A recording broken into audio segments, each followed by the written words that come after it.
Hey guys, Matt Roland here. I just want to make a quick video and show you this exciting transmission that we came across. So as you guys are familiar with, this is our AR5 transmission out of your Chevy Colorado. It's been a great transmission for us so far. A lot of budget builders are using this transmission in their hot rods, to drift cars, to trucks like Colorado pickups. A lot of Colorado customers out there that these come stock with, and they do an LS swap. They can use their stock transmissions. When we first did this adapter, we put this in a Colorado pickup that made a little over 880 wheel horsepower to test it, and we made the power on the dyno, tuning it, and then we went out and tested the transmission, and what people saw was the power we made at the dyno, but they didn't get to see exactly how that transmission lived in real life. The transmission held on the dyno at 880 wheel horsepower, but we ended up going through 4 transmissions in that truck to finding where the limits were, how it broke, what made it break. And what we found was anytime we started creeping the power up past that 650, 700 mark, and this was with no wheel hop or anything, just pure torque, we started breaking transmissions. And that was with a brand new AR5. So we're talking ideal conditions. That's why we like to tell our customers, anything over 600, you're really asking for trouble with these transmissions, and that's assuming that you're not running a super heavy vehicle, that you're not abusing it, you're not no lift shifting it. They really are designed for drift cars. They seem to survive well on because you're not really getting much traction there. We have a lot of successful drifters out there running these transmissions, but we've always just looked for a transmission that did everything this one did to the market, which was be a cost-effective solution that was readily available. You used to be able to pick these up for $200-300. Every junkyard had one. It worked out great. You could do a full swap for under $1,000. But people wanted more. They wanted all of that, but they also wanted to live at 600, 700, 800 horsepower and be able to no-lift shift it and abuse them. And a popular transmission for doing that is the CD09. Now the CD09 transmission is a great transmission. We make an adapter for that transmission. One of the downfalls of the CD09 is that the shifter location is so far back that it doesn't work well for a lot of applications, such as trucks. This truck is actually running a CD09 in it. We ended up using a aftermarket shifter that's available. It's the only shifter available that allows for the shifter to go as far forward as we needed for this truck. And we put it on, and right away it didn't work. We had to modify it.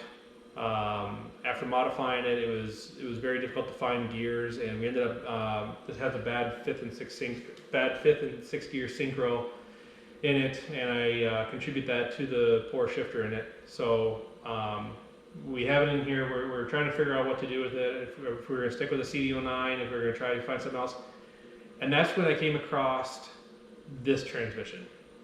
Now this transmission looks similar. Obviously this one's much larger in size. This is a beefy transmission. It should, if you're familiar with CD09s, it should look familiar to a CD9 also. So the architecture is very similar to this, with the shifter on the tail housing and being a slip yoke on the rear, and it's stubbier. But you can see the body and casing kind of resembles a CD09. That's why we call this the CDTruck transmission. This comes out of your Nissan Frontiers and Xterras.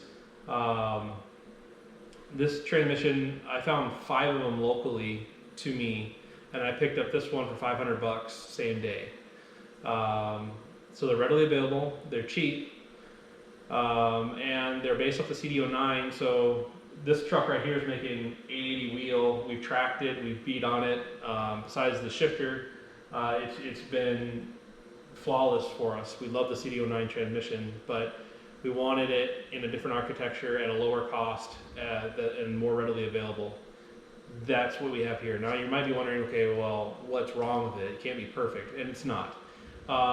One downfall of this transmission is the starting ratio in it is 4.3 to 1. A little worse. It's actually 4.37 to 1, I believe. But yeah, 4.3 to 1.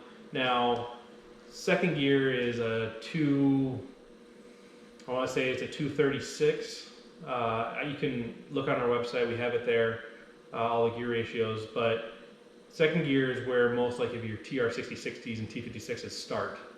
So there's 2 ways around it, you just skip first gear and you treat it like a 5-speed, because fifth gear, this is a 1-to-1, so it only has one overdrive, unlike your T56 or 6060s, which have a double overdrive. So you can treat it like a 5-speed with a single overdrive. Or if you re-gear your rear end to say like a 3.0, it would be equivalent to running an AR5 with a 373 gear set overall starting ratio. But because it doesn't have the double overdrive, the gear ratios are close. It's a close ratio transmission and should provide for a fairly sporty feel. We're excited to try it out in this truck. I believe this is going to be the next greatest transmission out there for doing swaps on a budget. It's strong. It should be. It's based on the CD09 architecture. So it should be strong. We know they're cost effective. We know they're readily available. The shifter's in an ideal location for a lot of applications.